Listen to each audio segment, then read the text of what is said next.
Hello friends, welcome to my channel વાળા હિના.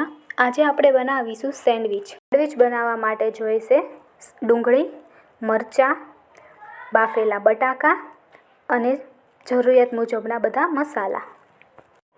તેલ ગરમ થઈ ગયું છે, તેમાં આપણે હવે લીલા મરચાં કટ કરેલા છે તે ઉમેરીશું. ત્યારબાદ સમારેલી ડુંગળી,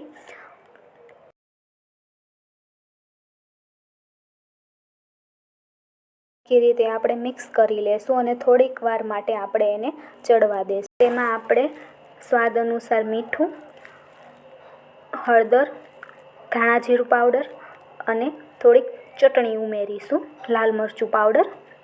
રીતે આપણે આ મિશ્રણને મિક્સ કરી લેશું. ત્યારબાદ આપણે જે બટાટા બાફેલા છે તેને મેશ કરી એનો માવો બનાવી લેશું. હવે તેમાં એડ કરી અને સરખી રીતે બધા મિશ્રણને આપણે મિક્સ કરીશું. આ જે માવો છે, બટાટાનું જે વઘાર છે, આપણે સેન્ડવિચનો જે મસાલો એ રેડી થઈ ગયો છે, જોઈ શકો છો. આ બ્રેડ છે જે ઘઉંના લોટની છે, સેન્ડવિચ માટે તેનો ઉપયોગ કરવાનો છે. હવે આ મિશ્રણ છે એ રેડી થઈ ગયું છે. હવે એમાં આપણે ચમચીની મદદથી આપણે આ બ્રેડ છે એની ઉપર સ્પ્રેડ કરી દઈશું.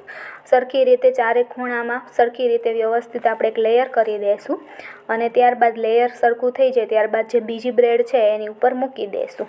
હવે સેન્ડવિચનું મશીન છે જે આપણે થોડીક વાર માટે ગરમ કરવા મૂકેલું છે.